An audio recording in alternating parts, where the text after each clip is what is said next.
అందరికీ నమస్తే అండి. ఆర్ఆర్ ది గ్లోరియస్ వైఫ్ ఛానల్కి స్వాగతం. ఈరోజు మనం చేయబోతుంది రసం. దానికోసం ఒక చిన్న బౌల్లో కొద్దిగా చింతపండు యాడ్ చేసుకొని దాంట్లో వాటర్ యాడ్ చేసుకొని బాయిల్ చేసుకోవాలి. ఇప్పుడు బాగా మరిగిన ఒక 4 టమాటాలని కట్ చేసి పెట్టుకోవాలి. ఉడకబెట్టిన చింతపండు నుంచి రసం తీసుకోవాలి.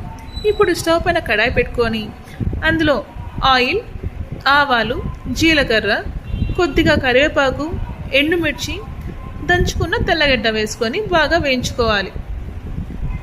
ఇలా వేయించుకున్న దాంట్లో మనం ముందుగా కట్ చేసుకుంటున్న టమోటాలను కూడా బాగా వేసుకొని వేయించుకోవాలి.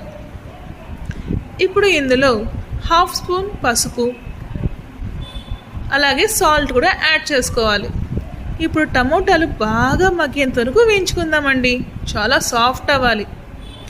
ఇది మా అమ్మ చేసే రెసిపీ. దీన్ని మీ అందరితో కూడా నేను షేర్ చేసుకుంటున్నాను. ఇలా బాగా టమోటాలు మగ్గాలి. ఇలా మగ్గిన టమోటాలలో మనం విడిగా జ్యూస్ తీసి పెట్టుకున్న చింతపండు రసాన్ని ఇందులోకి వేసుకోవాలి.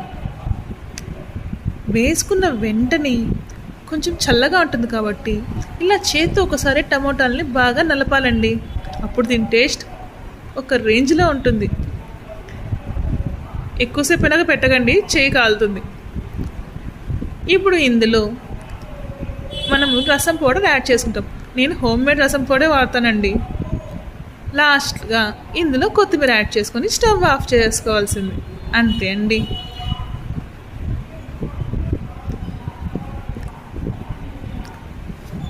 బాగా గుజ్జుగా కలుపుకొని రసం వేసుకొని తింటే ఆహా అనాల్సింది. Thanks for watching.